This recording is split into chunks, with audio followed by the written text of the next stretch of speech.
할렐루야! 오늘 시편 94편 말씀을 중심으로 오직 기도로만 제어되는 것, 오직 기도로만 제어되는 것이라는 제목으로 함께 말씀을 묵상해 보겠습니다. 2023년에 여기서 한 40분 정도 가면 랭캐스터 있죠? 우리 교회에 그 자매교회 새마음교회가 있는 지역인데요. 그 랭캐스터에서 한 부부가 12월 15일 날 크리스마스 열흘 정도 남겨두고 4살짜리 아들 태우고 쇼핑하러 가는 중이었어요. 그런데 갑자기 한 차가 앞에 확 끼어드는 거예요. 그래서 여러분 끼어들면 어떻게 하죠? 당연히 빵 하죠. 빵 하니까 이 차가 뒤로 딱 오더니 옆에다 세워놓고 욕을 한 거예요. 그러니까 그 아빠가 가족들도 있고 그러니까 약한 모습 보이기 싫어서 자기도 같이 이제 욕을 한 거죠. 그때부터 이 차가 그 가족 차를 계속 쫓아가고 서로 앞서거니 뒤서거니 하면서 그렇게 위험한 질주를 하다가 결국 그 상대방 차에서 총을 쏴가지고요.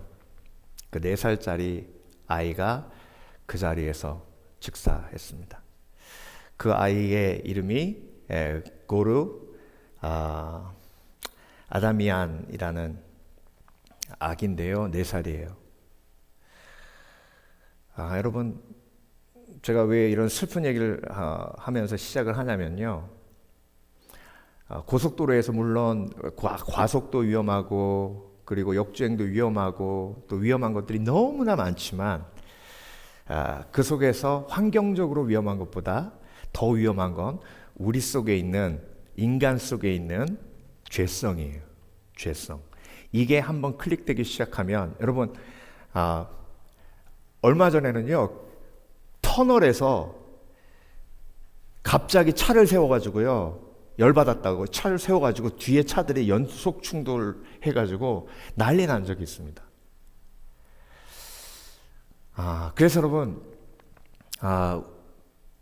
우리 속에 이 죄성을 인정해야만 그 죄성을 제어할 수 있는 길을 찾는 지혜가 우리 가운데 임하게 됩니다. 오늘 본문에 시편 기자는요 뭐라고 지금 처음부터 시작했죠? 하나님 보복하여 주시옵소서, 보복하여 주시옵소서라고 고백하잖아요. 그 얘기가 뭐냐면 내 속에 있는 보복하고자 하는 이 죄성이 내 삶을 망치지 않도록 주께서 뭐하여 달라고 기도하는 거예요? 역사해 달라고 기도하는 거예요. 내 죄성을 뭐 해달라는 거예요? 지금 하나님이 내 죄성을 제어해 달라는 거예요.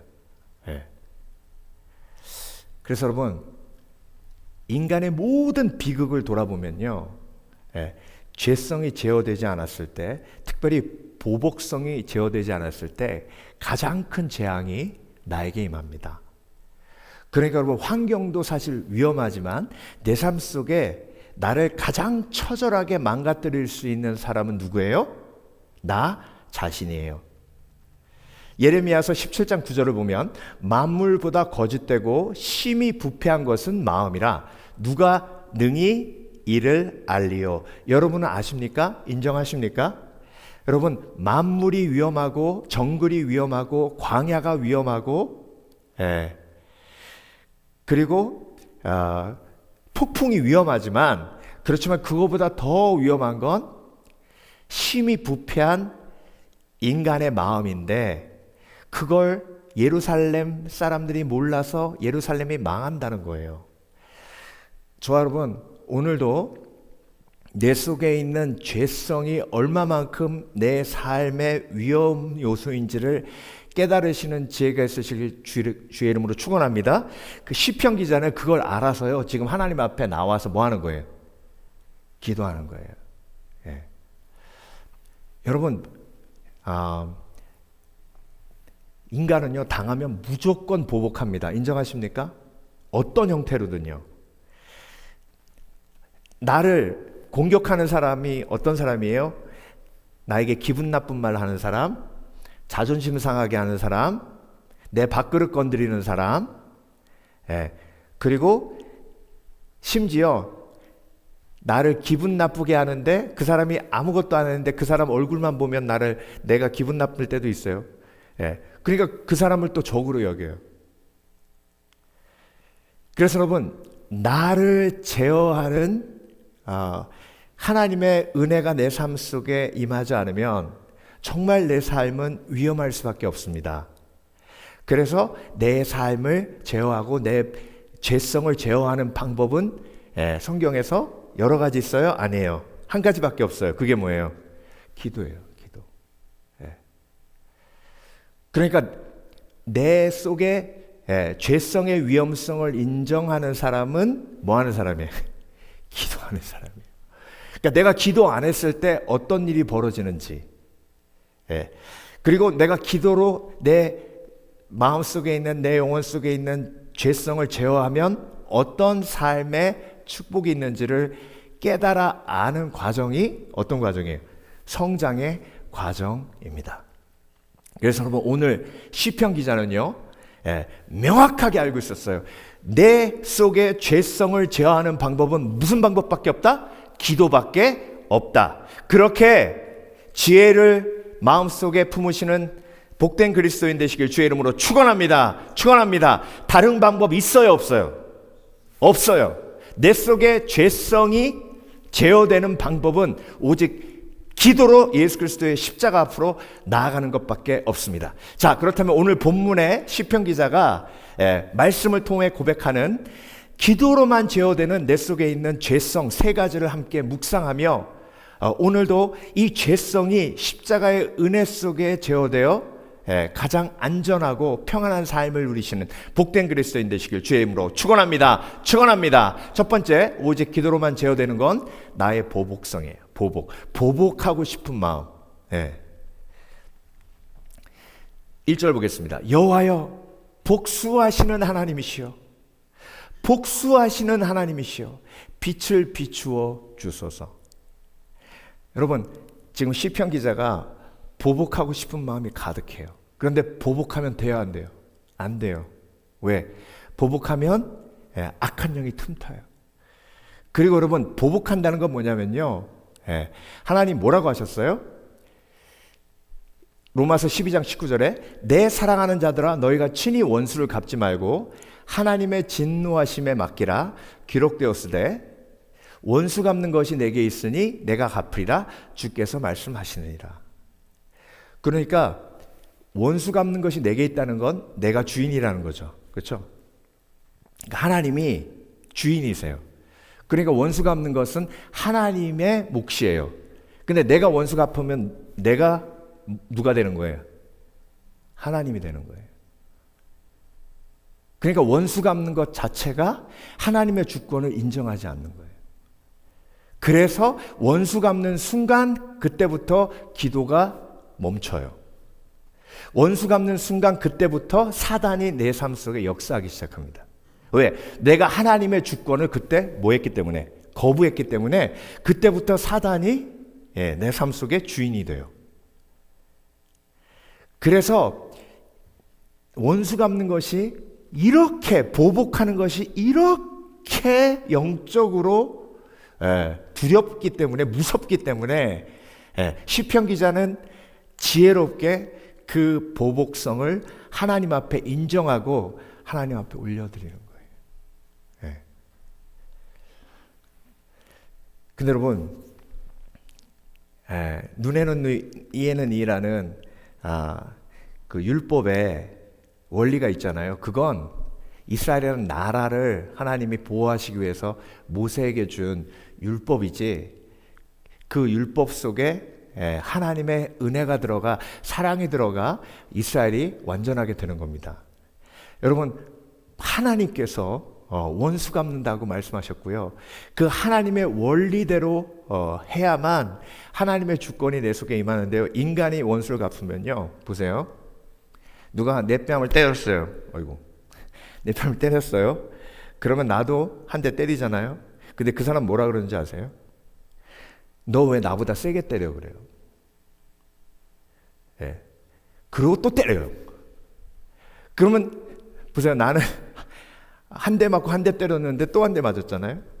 그러니까 아니 내가 너 때린 것보다 네가 또 더 세게 때렸잖아. 그러고 또 때려요. 그러니까 인간의 기준으로 공평이란 공정이란 있을 수 없어요. 그러니까 보복하기 시작하면 무조건 둘 다 망해요. 근데 여러분 우리가 지금 보잖아요. 전쟁을 보잖아요. 이 전쟁의 핵심의 그 스피릿이 뭐예요? 보복이에요. 보복. 그러니까 하나님의 역사가 보이지 않잖아요.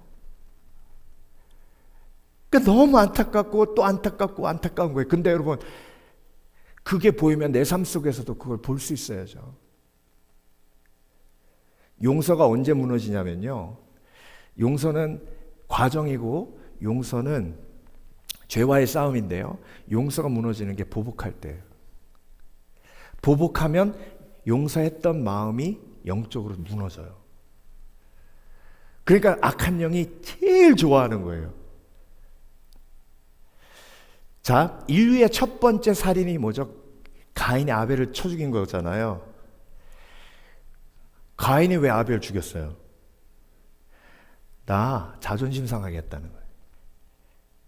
네가 너무 잘나서 하나님이 네 예배만 받으시고 내 예배는 안 받으셨다는 거죠. 그렇죠? 그러니까 하나님이요 가인의 그 분노를 보셨어요. 가인이 몹시 분하여 안색이 변하니라. 자, 이 죄성이 올라왔어요. 3절. 그러니까 하나님께서 뭐라고 하시냐면 죄가 문에 엎드려 있느니라 너는 죄를 다스릴지니라. 자, 문에 엎드려 있다는 건 뭐예요? 내 문 앞에, 마음의 문 앞에 엎드려져 있는 거예요. 그러니까 예수님 영접하는 것처럼 내가 마음 문을 열고 죄를 영접하면 어떻게 돼요? 그 죄성으로 가인이 아벨을 어떻게 하는 거예요? 쳐 죽이는 거예요. 그러니까 하나님이 보시고 네 죄성을 깨닫고 알고 네가 직접 그렇게 원수 갚으려고 하지 말라고 경고하신 거예요.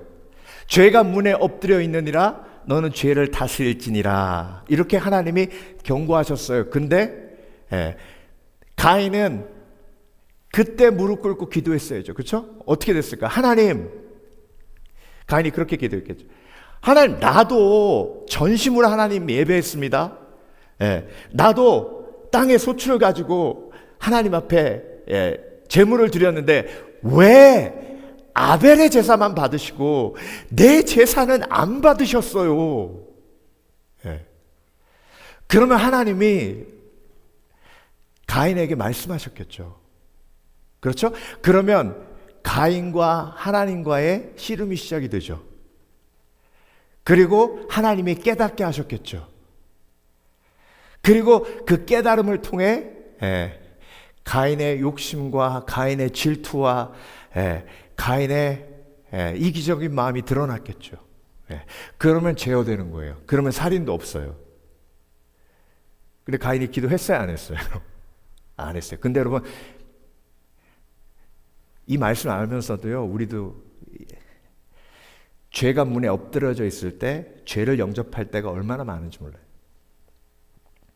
여러분 깨어있으시길 주의 이름으로 축원합니다.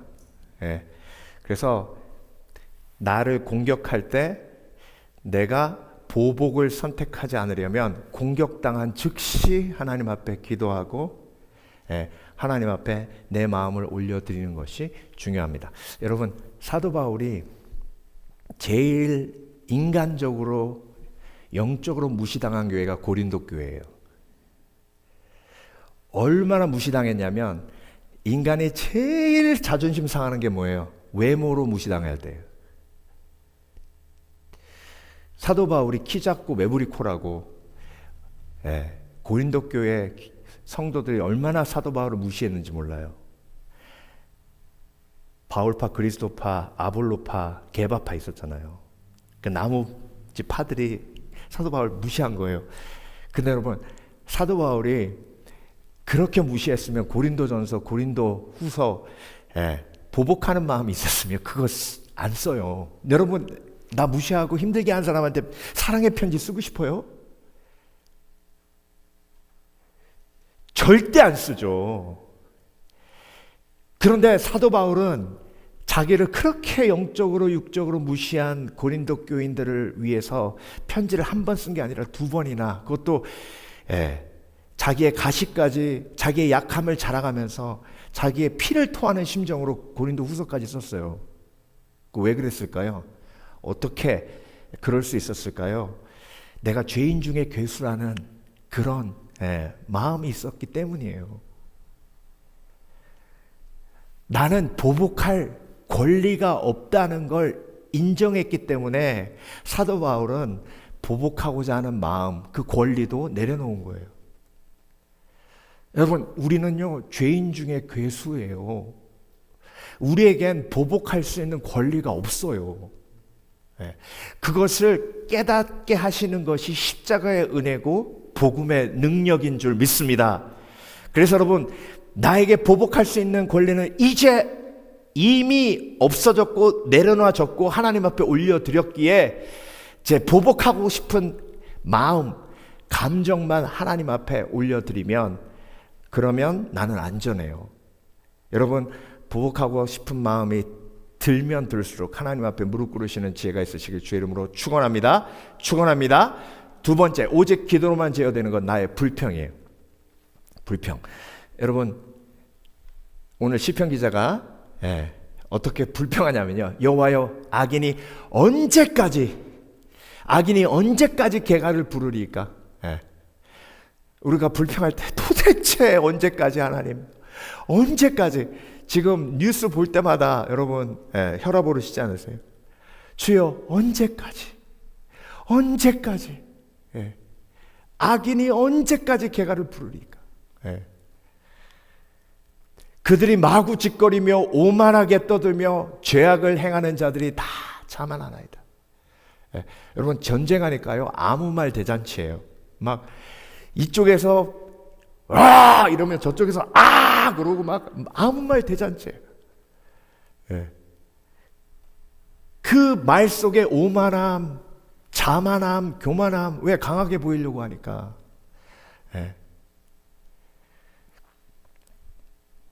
그러니까 여러분, 이렇게 하나님 앞에 우리의 마음속에 있는 불평을 올려드리지 않으면요, 그 불평이 사람에게 향하거든요. 사람에게 불평이 향하면 그때부터 악한 영이 틈타는 게 뭐냐면, 어떻게 악인이 저럴 수 있어, 사람 앞에서. 그러면 반대로 나는 의롭다는 얘기거든요. 그렇죠? 그게 판단이에요. 그걸 악한 영이 원해요. 그러니까 판단하는 게 죄성이거든요. 여러분, 철저하게 불평은 하나님 앞에 하시길 주의 이름으로 축원합니다. 하나님 앞에 충분히 불평하면 사람 앞에 섰을 때 감사할 수 있는 지혜를 주세요. 왜 그런 지혜가 임하는 줄 아세요? 여러분, 하나님 앞에 이렇게 정말 불평하고 또 불평하고 불평하면요, 하나님이 뭘 깨닫게 하시냐면 내 속에 있는 죄성을 깨닫게 하셔요. 사도 바울이요, 고린도 교회 성도들 놓고 하나님 어떻게 주의 종에게 그럴 수가 있습니까? 어떻게 나를 이렇게 무시할 수가 있습니까?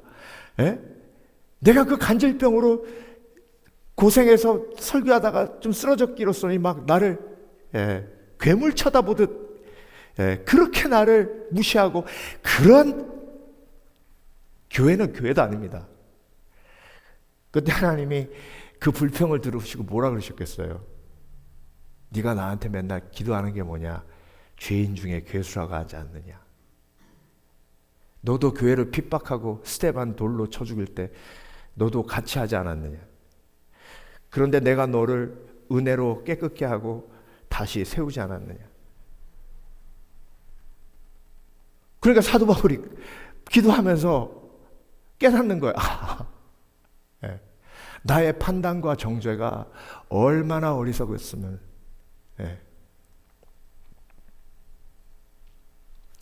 여러분, 우리 속에 있는 죄성이요, 권력과 연결되면 우리도 장담 못합니다. 인정하셔야 돼요.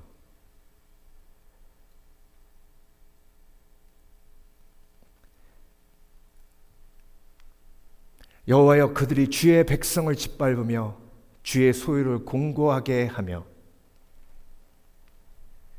과부와 나그네를 죽이며 고아들을 살해하며. 이게 다윗의 기도 속에 이 고백이 많이 들어있거든요.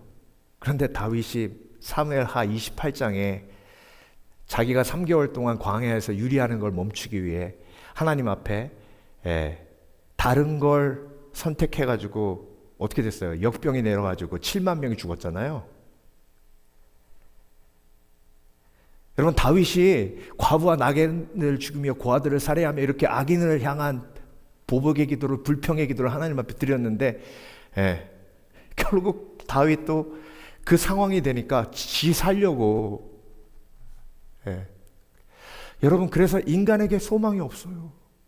어떤 위정자가 서던 제일 먼저 판단의 기준 속에 어떤 기준이 들어갈 수밖에 없어요. 이런 결정을 내렸을 때 나에게 이익이 있느냐 없느냐, 그 결정이 들어갈 수밖에 없어요. 그러니까 인간에게 소망이 없는 거예요. 근데 그 소망 없는 인간의 죄악된 모습이 내 속에 있는 거예요. 그러니까 이 죄성이 기도 속에서 제어되지 않으면, 그렇죠?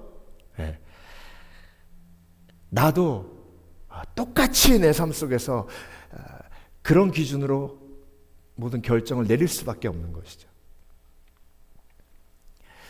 말하기를 여호와가 보지 못하여 야곱의 하나님의 알아채지 못하리라 하나이다.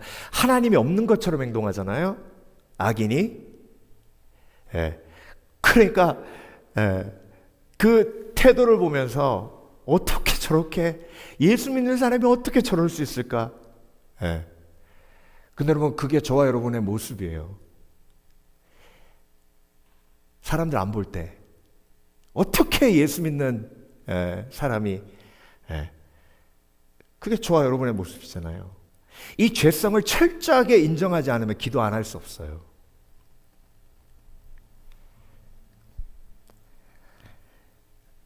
여러분, 요압이요, 다윗을 향한 불평이 마음속에 있었거든요. 근데 이 불평을 요압은 하나님 앞에 꺼내놓지 않았어요. 그래서 아도니아 반란할 때 참여해가지고 비참하게 나중에 솔로몬에게 죽습니다. 그 불평이 어떤 마음이었냐면요, 오늘 왕이 이 모든 신하의 얼굴을 부끄럽게 하였으니. 요압이 압살롬 죽이지 말라 그랬는데 죽였잖아요. 다윗을 죽이려고 한 압살롬이라 요압이 죽인 거예요. 그랬는데 다윗이 내 아들 압살롬아, 내 아들 압살롬아 우니까 와가지고 오늘 왕이 모든 신하의 얼굴 부끄럽게 했다는 거예요. 그리고 6절에 오늘 내가 깨닫나이다. 왕이 살아있는 것보다 압살롬이 살아있었더라면 좋을 뻔하였나이다. 이게 얼마나 엄청난 불평이에요. 차라리 압살롬이 살고 다윗이 죽었으면 그게 나을 뻔했다고 왕한테 요압이 이런 말을 하는 거예요. 그러니까 요압은요, 다윗을 향한 불평이 그 속에 마음속에 가득 있었어요. 근데 그 불평이 하나님 앞에 올려지지 않으니까 결국 다윗을 배신하고 자기도 철저한 멸망의 길로 갈 수밖에 없는 겁니다. 여러분, 저와 여러분 속에 있는 불평은요, 숨겨지면 안 돼요.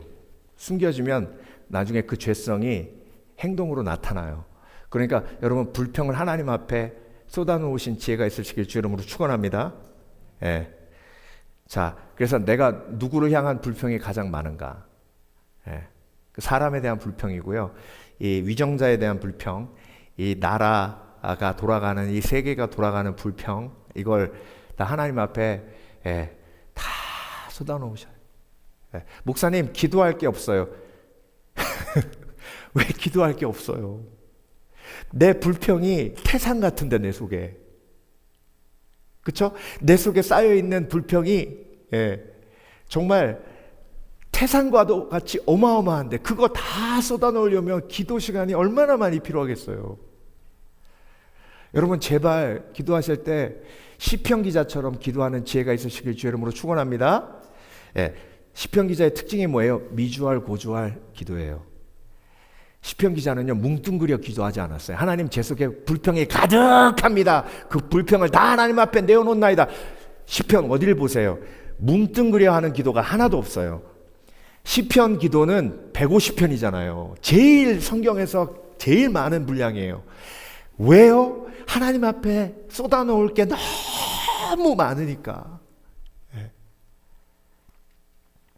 그래서 여러분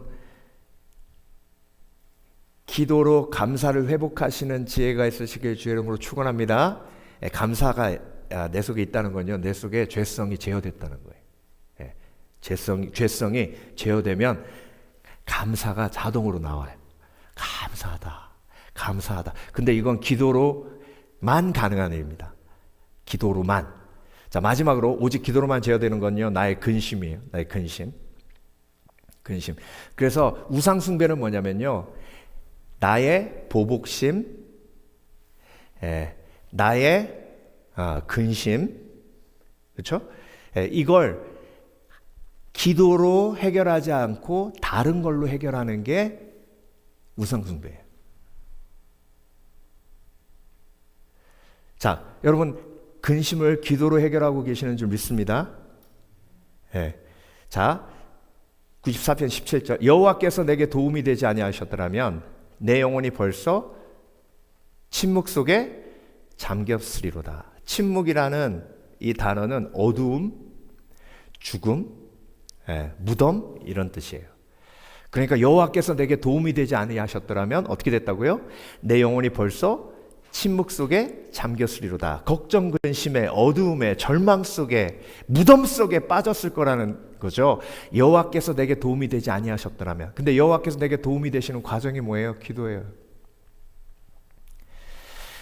18절 여호와여 나의 발이 미끄러진다고 말할 때에 주의 인자하심이 나를 붙드셨사오며.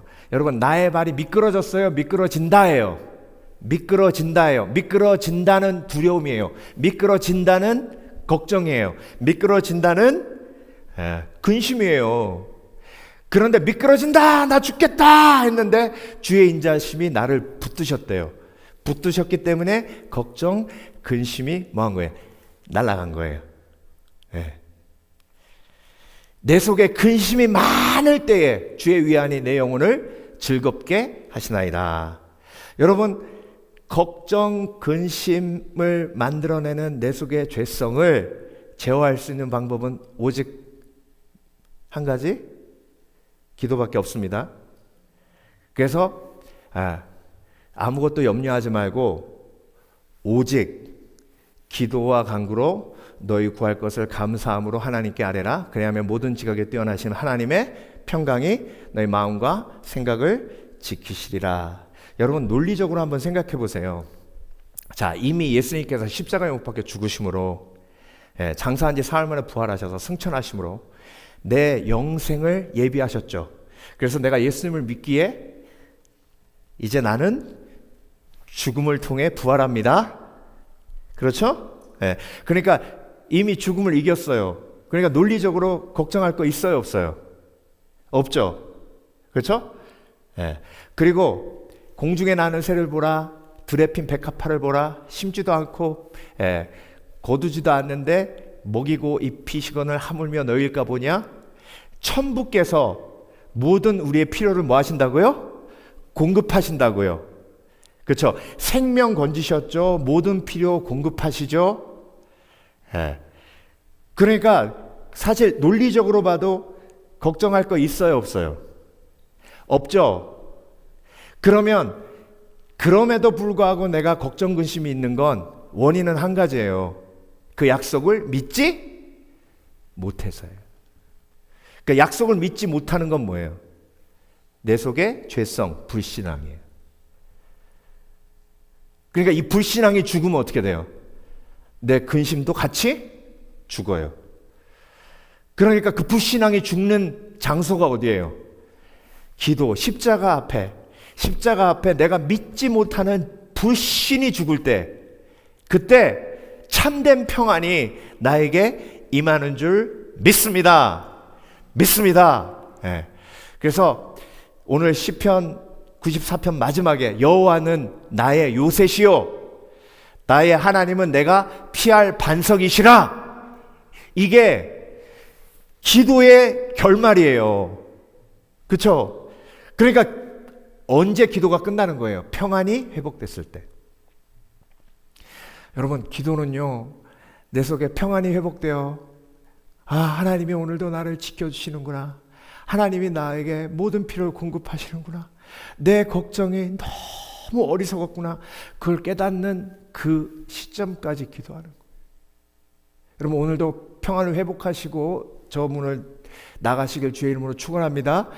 하나님이 나에게 주시는 그 놀라운 평안, 그 평안이 나에게 임했을 때, 그때 내 속의 죄성이 예수 그리스도의 십자가의 은혜로 제어되어 오늘도 내가 죽은 거예요.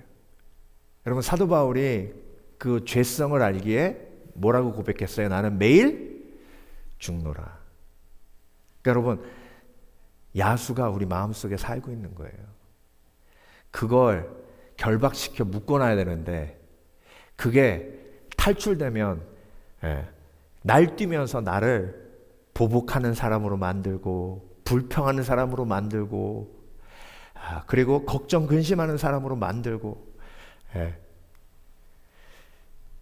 제가 이번 주에 새롭게 하소서 또 뭐 추천이 떴길래 클릭을 했더니요, 또 할렐루야 은혜 받았어요. 우리 그 신촌교회 이문숙 권사님 간증이 나오는데 이분이 지금 음악치료사시거든요. 그런데 아들을 딱 출산하고 나니까 간호사가 다운 증후군이라고 하더래요. 근데 그 전에 장이 폐색돼 가지고 또 수술해 가지고 그 태어나자마자 신생아가 배변 봉투를 이렇게 차고 있는 신사가 됐어요. 다운 신드롬이기도 하고. 근데 애가 면역이 약하니까요, 감기 걸리면 무조건 폐렴으로 간대요. 5개월 때에 병원으로 실려가가지고 이제 폐렴 증세가 있어서, 폐렴이 있으면 여러분 항생제 투여해야 되잖아요. 링거를 꽂아야 되는데요, 아침 6시에 이머전시 들어갔는데 오후 5시까지 간호사가 혈관을 못 찾아가지고 5개월짜리인데, 그러니까 얘가요 한 3시간 4시간 찌르니까 애가 찔르면 기절하더래요. 5개월짜리 애가. 그걸 여러분 엄마가 옆에서 보고 있다고 생각해 보세요. 오후 5시가 돼가지고 도저히 못 보겠어서 기도실로 내려갔대. 하나님, 아이가 너무 고통스러워하잖아요. 차라리 데려가세요. 차라리 데려가세요. 하나님, 너무 힘들어하고 너무 고통스러워하잖아요. 그런데 그렇게 기도하다가 갑자기 어느 순간, 하나님 그래도 나에게 주신 자녀니까 제가 최선을 다해서 돌볼게요. 살려주세요. 살려주세요. 하는데 평안이 있더래요. 그래서 병원으로 올라가니까, 병실로 올라가니까 간호사가 다시 한번 링겔 꽂겠다고 바늘을 딱 넣자마자 바로 연결이 돼가지고 그 이문숙 권사님이 거기서 깨달은 게, 나는 기도로 아이를 양육하는 거구나. 그렇게요, 주와 동행하면서 이 아이를 양육하는데 한 3살인가 4살 됐을 때 너무 힘들어가지고, 얼마나 힘들었겠어요. 그 아이를 붙들고 이문숙 권사님이, 성원아, 엄마가 더 이상 너 못 돌보겠어. 엄마가 포기할래. 너무 고통스럽고 힘들어. 엄마 더 이상 못하겠어. 아이를 붙들고 그렇게 했대요. 그랬더니 애가 다운 신드롬 아이잖아요. 제대로 걷지도 못한 애가 기어가지고 어디로 가더래요. 가가지고 뭘 갖고 왔냐면 성경책을 갖고 왔대요. 엄마 앞에 갖다 놓더니 성경책을 펴더래요. 그리고 얘가 두 손 모아서 기도하라고 하더래요. 이문숙 권사님이 깜짝 놀란 거예요. 얘가 이제 내 말을 알아듣네? 내 말 알아듣는 하나님이 고쳐주셨네. 근데 그 다음날 똑같이 돌아갔어요. 그러니까 이문숙 권사님 깨닫는 거예요. 아, 하나님이 이 아이를 통해서 나에게 말씀하셨구나. 기도로만 가능하다는 걸, 말씀으로만 가능하다는 걸, 이걸 견딜 수 있는 힘은 말씀을 붙들고 약속을 붙들고 기도하는 것밖에 없구나. 근데 여러분, 둘째를 낳았는데요, 둘째도 똑같이 위험한 상황이 돼서 응급수술 들어갔대요. 이문숙 권사님이 하나님, 나한테 도대체 왜 이러세요? 첫 번째 아들, 두 번째 아들까지 이러시면 나는 어떻게 하라고요? 그랬더니 하나님이 성령을 통해서 너 둘째 아들도 첫째 아들처럼 똑같은 고난의 길을 가게 해도 너 나한테 감사할 수 있겠냐? 그래서 이문숙 권사님이 그랬대요. 하나님, 나는 갈 데가 없어요. 갈 데가 없어요. 도망갈 데라도 있으면 도망가겠어요. 근데 하나님 말고는 갈 데가 없어요. 도망갈 데가 없어요. 그러니까 하나님도 아시잖아요. 나는 어떤 상황이 돼도 하나님밖에 없어요. 네. 다행히 그 기도하고 하나님이 둘째는 치유해 주셔서, 근데 또 남편이 얼마 있다가 협심증으로 2달에 한 번씩 쓰러져서 병원에 실려갔대요. 네. 여러분 시간 되시면 우리 이문숙 권사님 간증을 한번 쭉 들어보세요. 근데 이 간증 아래에 이 댓글이 있더라고요. 홍지혜라는 분인데, 제가 이 댓글 보고도 가슴이 많이 아팠는데, 홍지혜라는 분의 댓글이에요. 저희 첫째도 선천성 기형을 여러 가지 가지고 태어났는데 둘째도 유전자 변형을 가지고 태어났습니다. 둘 다 아들이고요. 권사님의 마음이 너무나 이해가 돼서 정말 많이 울었네요. 저는 둘째 낳고 하나님이 없다고 원망하며 도망갔지만 결국 다시 주님 품으로 부르셨습니다. 요한복음 9장 1절에서 3절 말씀으로 많은 위로 받았네요. 이게 무슨 말씀인지 아시죠? 태어날 때부터 소경된 자가 제자들이 누구의 죄 때문에 그랬냐, 부모의 죄 때문에 그랬냐, 본인의 죄 때문에 그랬냐 그랬을 때 예수님께서 뭐라고 하셨어요? 본인의 죄 때문에도 아니고 부모의 죄 때문에도 아니고 하나님의 영광을 위해서다. 그 말씀으로 많은 위로를 받았어요. 권사님과 성준이 위해 함께 기도하겠습니다. 귀한 간증 나눠주셔서 정말 감사하고요. 저도 하나님 보내주신 두 아들을 위해서 더 무릎 꿇고 기도해야 함을 다시 한번 느끼고 돌아갑니다. 여러분, 기도는요, 십자가 앞에서 내 죄성, 그러니까 복수심, 불평, 근심이 죽는 시간이에요. 나는요, 이 죄성이 죽지 않으면 무지 위험한 사람이 될 수밖에 없어요. 내 속의 폭력성이 죽어야 예수 그리스도의 향기가 내 삶을 통해 드러납니다. 여러분, 그러려고 오신 거잖아요. 오늘 기도하시러. 하나님, 오늘도 십자가 앞에서 내 죄성이 죽어 정말 내 속에서 예수 그리스도의 향기만 흘러나가는 십자가의 은혜를 누리게 하여 주시옵소서 고백하시는 복된 그리스도인 되시길 주의 이름으로 축원합니다. 축원합니다. 기도하겠습니다.